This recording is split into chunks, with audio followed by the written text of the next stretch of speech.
Nous avons le plaisir aujourd'hui de recevoir Laura Mora à notre émission podcast du Centre SOA, de SOA Live même.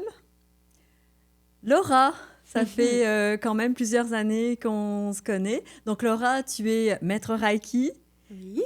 Tu es aussi à la tête d'une magnifique communauté Sémillas. Et aujourd'hui, on aimerait te connaître un peu plus. Mais avant toute chose, le Reiki est ta passion, ou je devrais dire une de tes passions. Et j'aimerais savoir, qu'est-ce qui t'a amené dans ta vie jusqu'à cette passion de, non seulement de l'approche du Reiki, mais aussi de l'enseignement. Bon, tout d'abord, merci. Merci pour m'accueillir ici dans cet espace et pour m'avoir accueilli chez SOA. On parlait avant de commencer que ça fait au moins 7 ans de relations, de soutien, donc merci. Alors, le Reiki. Mais tu vois, je dis toujours que c'est pas nous qui trouvons le Reiki, mais plutôt le Reiki qui nous trouve. Et le Reiki m'a trouvé dans une période de ma vie où j'étais vraiment dans l'obscurité. Je vivais une dépression chronique. J'étais une personne triste. Et je crois que d'ailleurs, c'est un peu ma nature, cette énergie un peu mélancolique, mais à l'époque était beaucoup plus prononcée, difficile. Et, même si j'avais commencé ma quête spirituelle depuis, je pense que j'avais 15 ans, cette sensation de vide et de tristesse était permanente. Donc un jour, j'ai lu qu'il y avait une formation gratuite du Reiki. Et je me suis pointée. Et en fait, ce n'était pas une formation, c'était plutôt une pratique où les praticiens et praticiennes d'une école allaient nous offrir un soin gratuit. À ce moment-là, la seule chose que je savais du Reiki est que le Reiki était une pratique énergétique, qu'on utilisait nos mains, mais pas plus. Donc, j'étais accueillie par une dame lumineuse qui m'a invitée à me coucher sur le lit massage. Environ 4 ou 5 praticiens Reiki sont venus autour de la table et m'ont guidée pour fermer mes yeux. Et voilà, ils ont posé leurs mains sur mon corps et quelque chose s'est produit. Quelque chose que je n'ai pas de mots pour décrire, mais à l'intérieur de moi, j'ai su que je venais de trouver quelque chose d'important, quelque chose qui allait apporter des réponses, qui pourrait devenir une espèce de remède pour ma tristesse. Donc tout de suite après, j'ai dit à cette dame qui était à la tête de la communauté, de nom Norma, j'ai dit, je voudrais apprendre. Ce que tu viens de faire, je veux le faire. Elle a pris mes coordonnées, elle m'a dit, je vais t'appeler lors de ma prochaine formation. Je n'ai jamais eu son appel, mais à la place, c'est son élève Ramon, qui était aussi maître Reiki, qui m'a contactée pour me dire que Norma était partie en Espagne et que lui prenait le lead de la communauté et qu'il m'a invité à faire la formation. Donc, c'était à l'automne de 1998. Et tu étais Donc, où? vous allez découvrir mon âge. Et tu étais où à cette époque-là? À Mexico. À Mexico. À la ville de Mexico, car évidemment, mon accent dévoile que je ne suis pas québécoise de souche. Je suis mexicaine, donc j'habitais toujours au Mexique. Oui. Et ce que je pourrais dire, c'est qu'après cette première formation, ma vie a changé pour toujours et que le Reiki, littéralement, a sauvé ma vie. Parce que c'est pas que ma tristesse ou ma dépression ont disparu. C'est plutôt l'élément de plus qui s'ajoutait, qui devenait plus pressant dans ma vie, cette certitude que j'étais beaucoup plus que ma dépression, que ma dépression ne me définit pas et que il y a cette vérité d'impermanence. Donc, même si aujourd'hui, je pouvais me sentir dans la tristesse totale, dans l'obscurité, demain serait une nouvelle journée et peut-être le soleil allait arriver. Et donc, ça c'est important pour toutes les personnes qui vivent actuellement des états profonds d'anxiété, de dépression, de déconnexion, d'angoisse, avec tous les événements de notre monde. Plus on va se battre contre notre état d'âme, plus on va aggraver la situation. Pour moi, la quantité d'énergie que j'utilisais pour résister à ma dépression, pour vouloir m'en sortir, parce que personne ne veut être triste. Donc, l'énergie que ça me prenait, la quantité de jugement de moi-même, de comment je n'étais pas capable de sortir de là, était vraiment terrible. Donc, le Reiki m'a amené à cette place où j'acceptais l'état d'âme qui était présent et je prenais soin de moi. J'allais plus dans la douceur et dans la certitude que ce n'était pas permanent, que j'allais revoir la lumière. C'est ça que le Reiki fait encore aujourd'hui dans ma vie. Et à partir de là, est-ce que tu avais commencé à pratiquer au Mexique ou tu avais aussi une autre profession? Et j'aimerais que tu nous parles aussi du pont entre le Mexique et ton arrivée au Québec. Comment tu as amené le Reiki avec toi? Ah, écoute, très bonne question.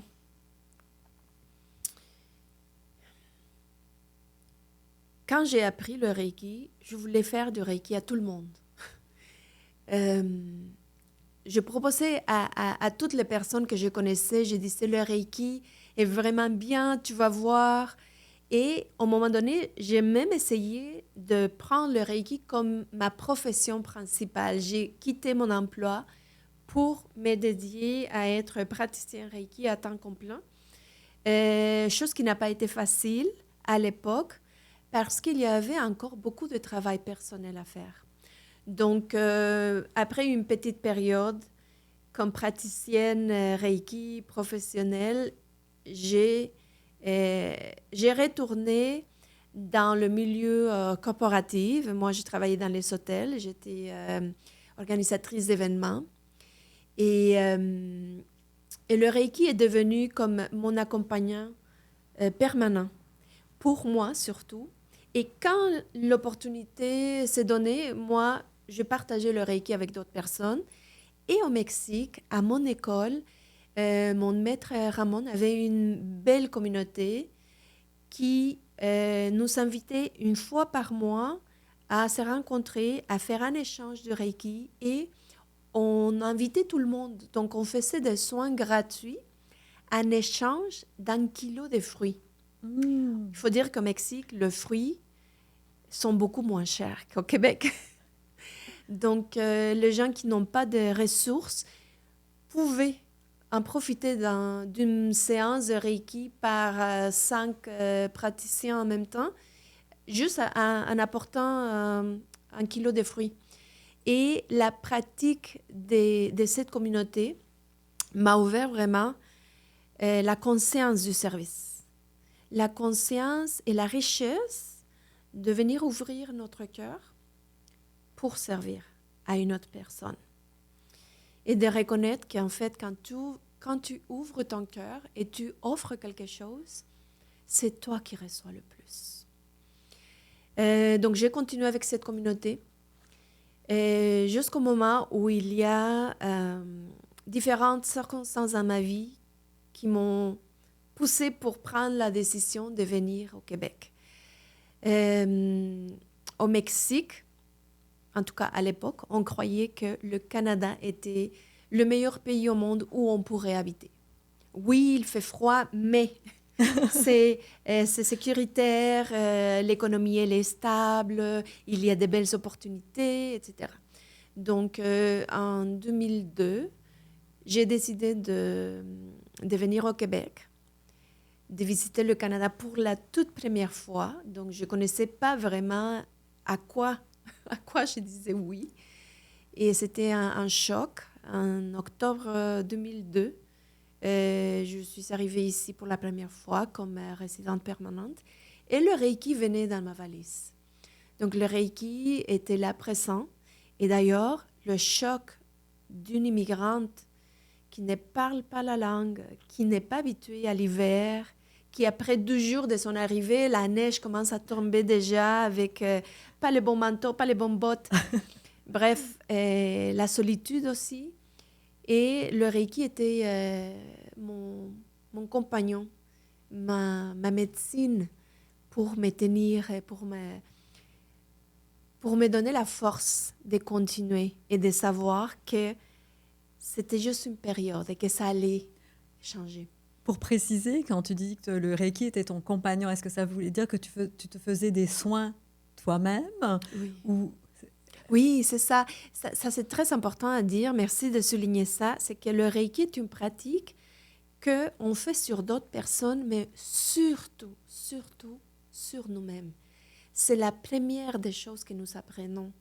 Nous commençons par nous, comme on dit, par remplir notre tasse et après, on va partager le contenant de cette tasse avec les autres. Donc, je faisais des soins, d'auto-soins Reiki pour moi à tous les jours.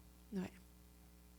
Oui. Et comme je disais, toujours cette idée, je faisais une nouvelle amie, connais-tu le Reiki? Est-ce que tu aimerais connaître le Reiki? Donc, je faisais des soins à gauche et à droite, de façon vraiment juste par le plaisir et parce que c'était ma passion et parce que, comme je disais tantôt, quand on offre un soin Reiki, nous recevons beaucoup. Il y a beaucoup de gens, beaucoup de mes élèves, lorsqu'ils viennent à la formation, une des questions qui manque jamais, c'est comment je vais faire pour me protéger quand je vais faire un soin à quelqu'un? Est-ce que je vais me charger de la mauvaise énergie de la personne ou des problèmes de la personne? Donc, la première des choses qu'il faut savoir, c'est que quand on fait un soin Reiki, nous, on reçoit en premier. Parce que le Reiki, pour les gens qui ne connaissent pas, le Reiki est une pratique de guérison spirituelle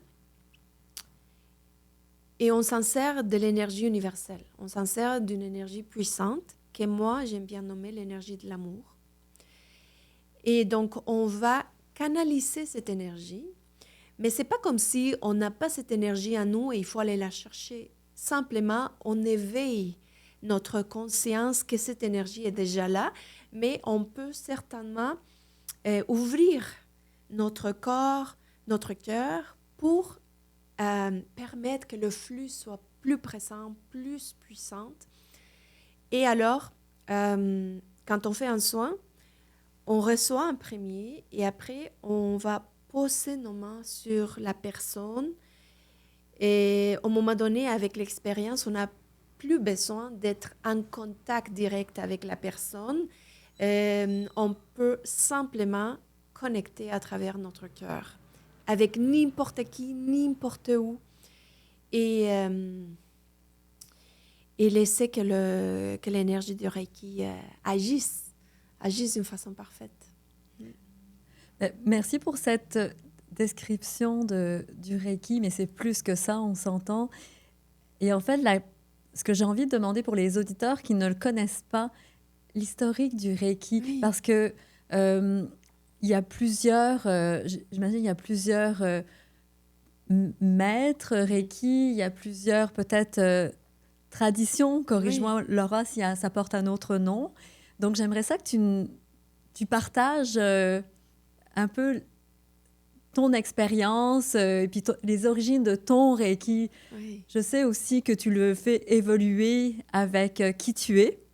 Et j'entends beaucoup parler du cœur qui est vraiment un aspect très présent chez toi.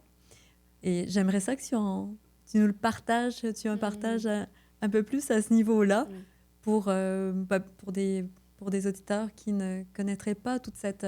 ça vient du Japon, historique. Donc, merci pour ouvrir cette question, cet espace, parce que c'est essentiel. Reiki est un mot qu'on a pas mal déjà entendu, mais c'est pas évident à comprendre c'est quoi le Reiki. Et je vais être bien honnête avec toi et avec les personnes qui vont nous voir.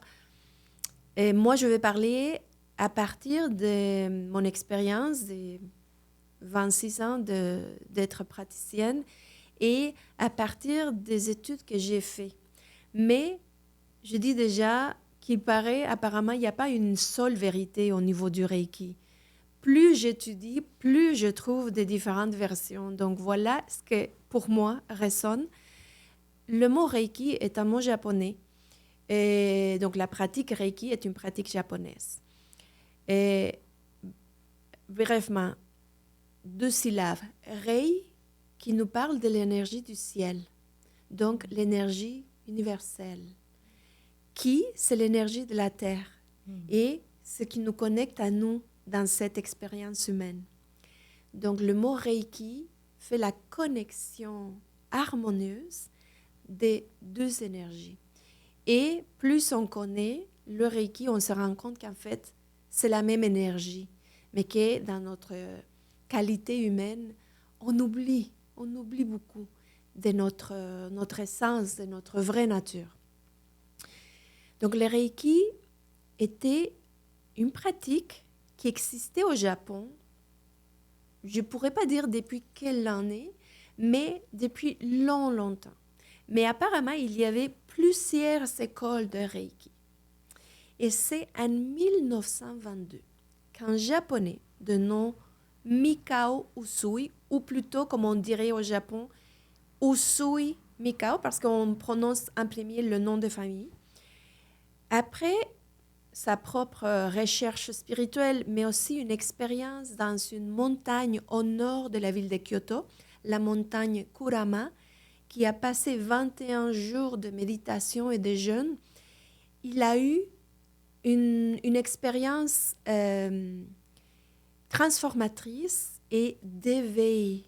On dirait qu'il est rentré dans cet état de nirvana, de plénitude et de conscience, et il a compris qu'en lui existait cette capacité de connecter à quelque chose de plus puissant pour faciliter l'harmonie, l'équilibre et la guérison en conséquence. Et non seulement ça, mais il a compris également comment il pouvait partager ça avec les autres et comment il pouvait enseigner. Et c'est ça qui a fait la différence entre Mikao Usui et tous les autres maîtres. Que lui, il a décidé, qui est en fait une qualité des vrais maîtres, de partager son savoir, de ne pas garder dans son ego de « tu as besoin de moi pour guérir », mais plutôt « viens, je te partage », comme le Bouddha faisait. Venez écouter, observer ce que j'ai fait et essayez par vous-même. Donc, Sensei Usui, il a commencé son école, Usui Reiki Ryoho. Ryoho, le mot japonais pour décrire système. Donc, c'est le système de guérison Reiki du maître Usui. Et c'est à partir de là qu'il a commencé à partager la pratique partout au Japon. Mais il a eu juste 4 ans. 4 ans pour partager parce qu'il est décédé en 1926. Mais déjà, sa pratique était connue un peu partout au Japon. Et l'association qu'il a créée est restée très, très concentrée. Pour un jour, un des maîtres qu'il avait initié a ouvert sa propre école, maître Hayashi, et il a accepté un jour une américaine hawaïenne de nom Hawayo Takata. Et c'est maître Takata qui, quand elle est retournée en Amérique du Nord, aux États-Unis, a commencé à enseigner le Reiki en Occident. Et c'est grâce à elle que le Reiki est connu partout dans le monde. C'est grâce au travail que Takata a fait en Amérique du Nord, aux États-Unis, au Canada, que le Reiki est devenu de plus en plus connu. Il y a eu à un moment donné des maîtres américains qui se sont dit « Ah, tiens, on va aller à la source ». Donc, ils sont allés au Japon pour se rendre compte qu'au Japon, on ne pratiquait plus le Reiki parce que l'association était restée fermée. Ils continuaient à pratiquer, mais juste entre eux. Ils ne prenaient pas facilement d'autres élèves parce qu'on sait le savoir sacré, c'est très, très bien protégé dans les pays en Asie. Donc, les maîtres occidentaux ont commencé à enseigner le Reiki au Japon.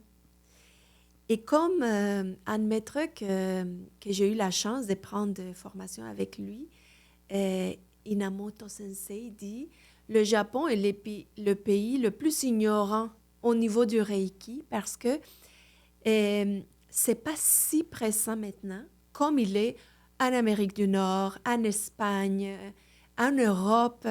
Il y a vraiment certains pays où le Reiki est maintenant comme...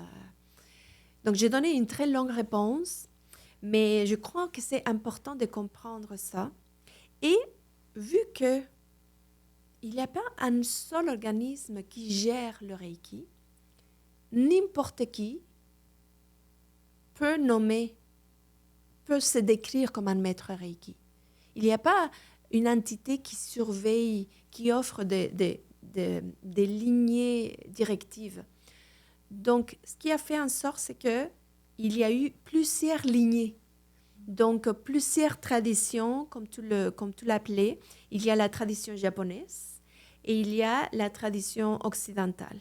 Mais de la tradition occidentale de Maître Takata, quand elle décède, il y a eu une division de tous les maîtres qu'elle avait initiés.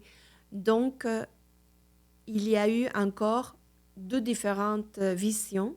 Et de là, on dirait que ça se multiplie encore et encore et encore. Donc, est-ce que tu dirais que quelque part, il y a quelque chose de vivant dans cette évolution du Reiki? Oui. Et du coup, toi, dans cette évolution, comment tu te sens? Comment tu te vois? Oui, c'est vrai. Donc, le Reiki continue à évoluer et certains maîtres amènent leur propre vision. Dans la perspective de l'école japonaise traditionnelle, il faudrait continuer à observer la même façon, la même pratique, sans rien changer. En Occident, on est un peu plus libre et on a plus d'ego, je crois. Mais c'est une très bonne question, celle que tu me poses. Comment je vis le Reiki? Encore aujourd'hui, j'essaie de retrouver ma lignée jusqu'à Maître Usui.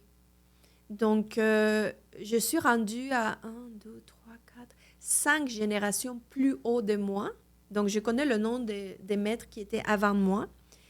Mais je ne connais pas encore. Il y a des petits noms qui manquent pour retrouver le nom de Maître Usui. Mais mon maître Ramon, qui était l'élève de Maître Norma, c'est comme ça qu'il m'a enseigné. Quand on fait la connexion au Reiki, la plupart des écoles vont faire ces mouvements. Les mains dans le ciel pour aller justement connecter à l'énergie du ciel. Mon maître Ramon et dans mon école, ma maître Rossi, qui est devenue aussi mon maître Reiki, parce que, juste rapidement, une clarification, quand je déménage au Québec, ma communauté demeure loin. Un jour, une maître qui s'est formée avec Ramon a déménagé au Québec. Et je suis convaincue qu'elle a fait ça, que l'univers a fait ça pour que je puisse continuer mon cheminement et devenir maître Reiki. Donc, moi, j'ai Ramon et Rossi. Donc, dans toute ma lignée, au lieu de poser nos mains comme ça, on va au cœur. Et j'ai jamais vu une autre école, non seulement qui fasse la connexion du cœur, mais aucune autre école qui donne une telle importance à l'ouverture du cœur. Ça fait 9 ans que j'enseigne. Et l'évolution de ma propre pratique et des autres modalités ou sagesse que j'essaie d'intégrer dans ma vie. Donc, je suis beaucoup dans la sagesse bouddhiste et dans l'entraînement de la pleine conscience. Donc, ces 2 éléments m'amènent aussi au mot compassion. Donc, pour moi, le Reiki que j'enseigne est la nouvelle lignée qui est née à partir de toute cette expertise de mes maîtres, de ma propre expérience comme humaine. C'est le Reiki du cœur, une lignée qui nous invite à connecter à cette partie sacrée en chacun de nous. À aller toucher notre vulnérabilité. Parce que c'est dans notre vulnérabilité, dans cette dépression, tristesse, douleur, colère, que je vais trouver également ma capacité d'aimer. Et en intégrant la présence de la compassion, ça me connecte de façon naturelle avec les autres êtres humains. Et ça nous fait rappeler, on se rappelle vraiment qu'on n'est pas différent. Que cette illusion qu'on est séparés et que si tu n'as pas les mêmes idées que moi, je ne peux plus être ton ami ou que je t'haïs, excusez, que c'est faux. Non. La compassion et cette ouverture du cœur nous permet vraiment de reconnecter. Mm-hmm. Quel beau partage, Laura. C'est vraiment comme complet. On ressent vraiment qui tu es dans le Reiki et tu enseignes, comme tu disais, depuis 9 ans maintenant. Je sais que tu vas avoir des nouvelles formations. Oui. Parce que nous t'accueillons au centre avec tellement de joie et une présence comme la tienne, c'est magnifique pour le centre. Merci. Écoute, quand je pense au centre Soi, je pense à cet endroit qui m'a accueillie quand j'étais encore très jeune dans ma pratique de maître. Quand j'étais encore beaucoup dans le doute de est-ce que je suis bonne? Le syndrome de l'imposteur était bien présent en moi. Et l'ouverture du cœur, justement, que tu as eue pour moi, vis-à-vis moi, ça m'a marqué à vie. Je deviens émotionnelle quand je pense à ça. Et donc, Soa m'a vu grandir. Et Soa devient la maison de cette nouvelle lignée de Reiki du cœur. Et c'est pourquoi, maintenant, à partir de... Je ne sais pas quand est-ce que vous allez voir cette vidéo, mais à partir de janvier 2024, j'ai modifié la façon d'enseignement. Donc, dans la plupart des écoles et des traditions du Reiki, on a niveau 1, niveau 2, soit maîtrise tout de suite, ou niveau 3 et maîtrise. C'est tout.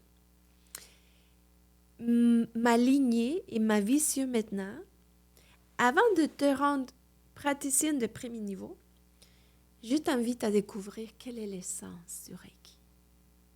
Je t'offre une expérience pour venir ressentir dans tes cellules qu'est-ce que c'est la vibration de l'amour.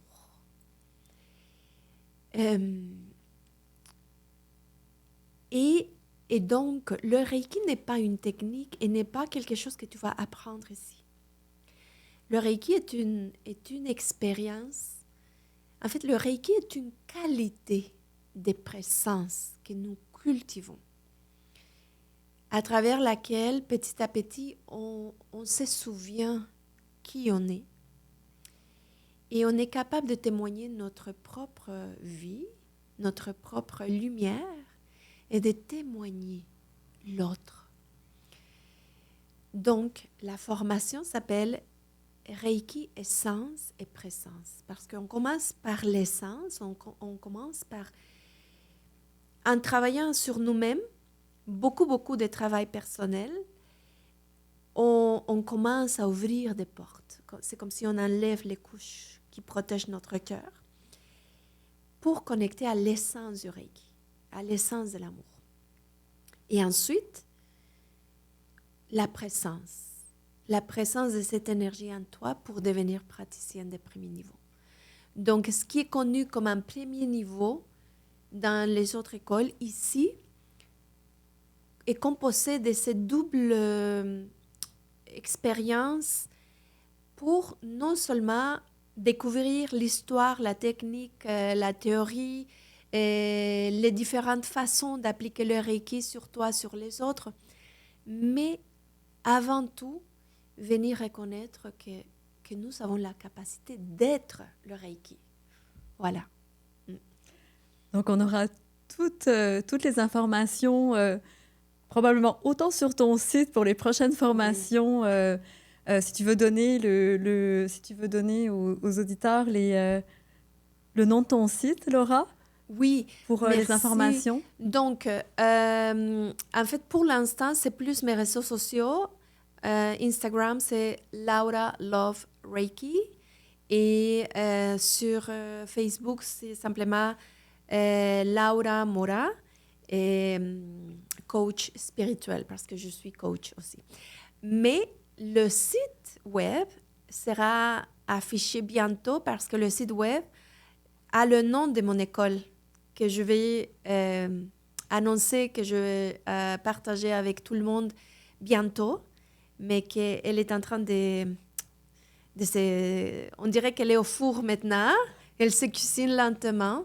Je suis très excitée, oui, je suis très excitée de partager ces projets. Ça m'a pris seulement 9 ans de finalement comprendre quelle est ma mission, non seulement dans le Reiki, mais justement mon école va offrir des expériences pour que les gens puissent venir se retrouver, se rappeler de leur vraie nature. Donc, c'est à travers la pleine conscience, à travers la respiration consciente, à travers le Reiki, à travers le travail de notre esprit, le mindset qu'on appelle, etc. Donc, c'est un projet qui se cuisine lentement, très lentement, mais qui sera, je crois, merveilleux. Excitant. Oui, excitant pour tout le monde. Merveilleux. Merci beaucoup, Laura, pour tout ce partage aujourd'hui. Merci. Et je ne peux pas m'empêcher, je sais que tu as une autre passion, qui est le chant.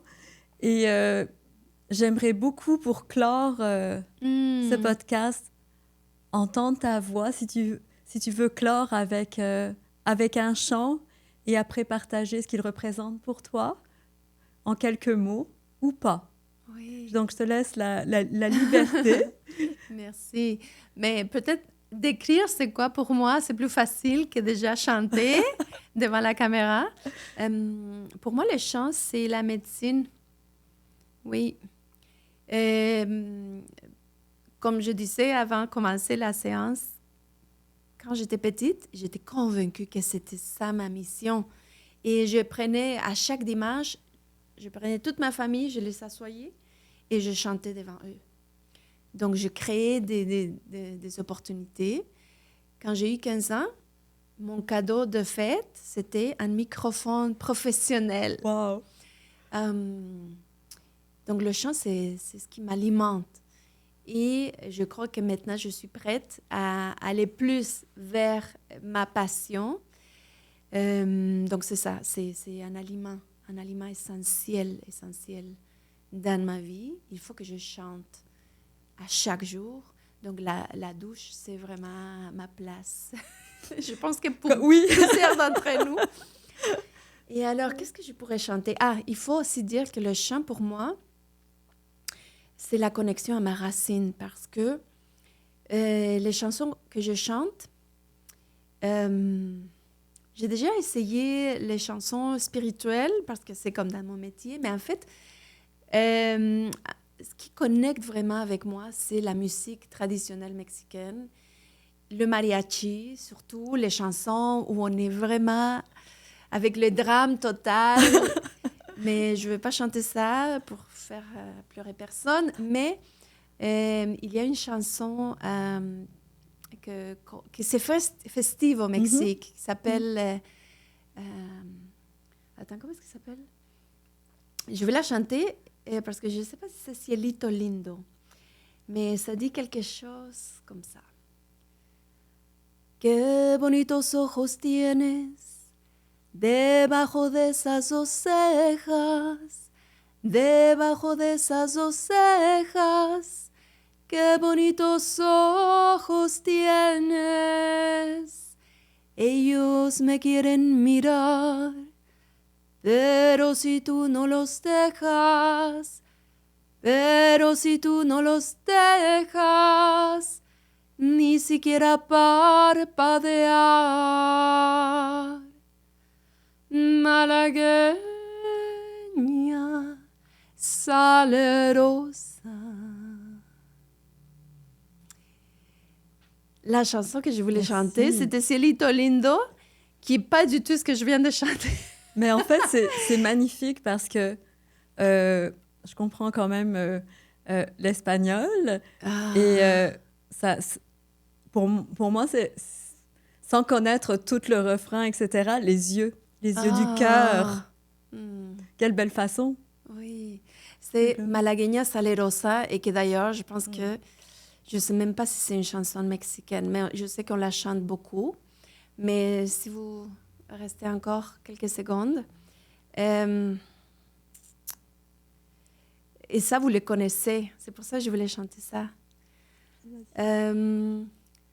Ay, ay, ay, ay, canta y no llores, porque cantando se alegra, cielito lindo, los corazones. Voilà, ça c'est la chanson de Cielito Lindo qui nous invite justement à chanter, ne pas pleurer, parce que c'est ce qui va nous donner la force pour continuer. Voilà. Merci infiniment, Laura, pour ce partage et puis pour ces superbes chansons. Merci. Qui touchent direct au cœur. Et puis, c'est vraiment un privilège de partager ce moment avec toi jusqu'à tes deux passions. Et peut-être d'autres qui se découvriront par la suite dans la vie. On verra. Et on refera d'autres podcasts. Restez à l'affût parce qu'on fera la suite. Mais merci de tout mon cœur, Dominique. Tu sais que j'ai une admiration profonde pour toi, pour tout ce que tu fais chez SOA, pour la maison que c'est chez SOA. Je sais que ce n'est pas facile, mais le cœur de SOA est présent en nous. Et mes élèves, à chaque fois qu'ils quittent la formation, ils disent « Waouh, quelle énergie !» Le taux vibratoire de cette salle, de cet espace est vraiment hyper lumineux et élevé. Donc, merci pour le soin que tu prends de cet espace. Merci à toi aussi. Gracias. Gracias, Laura. Hasta pronto. Hasta pronto.